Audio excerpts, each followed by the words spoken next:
எண் 23 மூன்றாம் வகுப்பு A2 M தருண் சந்தோஷ். அன்புசால் அவைத்தலைவர் அவர்களே, ஆசிரியர் பெருமக்களே, அன்பு நண்பர்களே, அனைவருக்கும் வணக்கம். சுய சிந்தனையே சமுதாயத்தின் தூண் என்ற தலைப்பில் நான் பேச வந்துள்ளேன். மண்ணில் நல்ல விதைகளை விதித்தால் பயிர் செழித்து வளரும். அதுபோல நம் மனதில் நல்ல சிந்தனைகளை விதைத்தால் சிறந்த சமுதாயம் உருவாகும். நம் மனதில் தோன்றும் மலிமையான எண்ணமே பிறகு சிந்தனையாகிறது. எத்தனையோ சாதனை சரித்திரங்களை அது படைக்கிறது. உலக வரலாற்றின் பக்கங்களை சற்று புரட்டி பார்ப்போம். ஆதி மனிதன் எப்படி இருந்தான், எப்படி வாழ்ந்தான்? விலங்கோடு விலங்காய் திரிந்தான். மலை கண்டான், மலைத்து போனான்.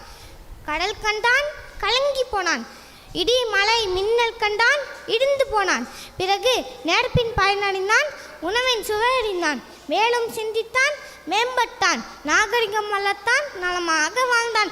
அவனது சுய சிந்தனையும் செயலும் இதற்கு காரணம் என்பது நமக்கு புரியும். கிரேக்க நாட்டு தத்துவ அறிஞர் சாக்ரட்டிஸ் அவர்கள் அவர் சொன்னார், இவர் சொன்னார் என்று எண்ணாதே, நீயாகவே பகுத்தறிவுடன் சிந்தித்து செயல்படு என்றார். உன்னே நீ அறிவாய் என்று உரைத்தார், உணர வைத்தார். அடுத்ததாக, உலகில் ஏற்றத்தாழ்வுகள் நீங்கிட சமத்துவ சமுதாயம் உருவாக வேண்டும் என்பது கார்ல் மார்க்ஸ் என்ற அறிஞரின் அருமையான சிந்தனையாகும். நாடு உனக்கு என்ன செய்தென்று எண்ணாதே, நாட்டிற்கு நீ என்ன செய்தாய் என்று எண்ணிப்பார் என்ற சமூக சிந்தனையை முன்வைத்தவர் மறைந்த அமெரிக்க அதிபர் ஜான் கென்னடி அவர்கள். அந்நேரிடம் அடிமைப்பட்டு கிடந்த பாரத தேசத்தை வாழ்விக்க வந்த காந்தியடிகள் கத்தியின்றி இரத்தமின்றி யுத்தம் ஒன்று செய்து அதில் வெற்றி வாகை சூடினார். அன்புடன் கூடிய அறம் சார்ந்த சிந்தனையே இதற்கு காரணமாக அமைந்தது.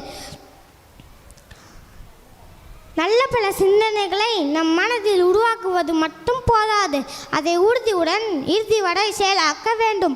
ஏற்றதோடு கருத்து எனது உள்ளம் என்றால் எடுத்துரைப்பேன், எவர்வழியிலும் நில்லேன் அஞ்சேன் என்ற பாவேந்தரின் பாடல் வரிகளை கருத்தில் கொள்வோம். இன்றைய காலத்தில் நம் நாடு கணினி, மென்பொருள், தகவல் தொழில்நுட்பம், அறிவியல் மற்றும் துறைகளில் வேகமாக முன்னேறி வருகிறது. அவற்றில் சிறந்த சிந்தனையாளர்கள் கண்டறியப்பட்டு பல நாடுகள் சென்று பணிபுரிகிறார்கள், பலனடைகிறார்கள். ஆக இவற்றையெல்லாம் வைத்து பார்க்கும்போது நம் ஒவ்வொருவரின் சிறந்த சிந்தனையே சமுதாயத்தின் தூணாக அமைந்து நாட்டிற்கு பெருமை சேர்க்கிறது என்பது விளங்கும். இறுதியாக, எண்ணியாங்கு எய்துப எண்ணியார் திண்ணியர் ஆகப்பெறின் என்ற குரலினை சிந்தையில் கொள்வோம், சிந்தனை செய்வோம், வாழ்வில் சிகரம் தொடுவோம். நன்றி, வணக்கம்.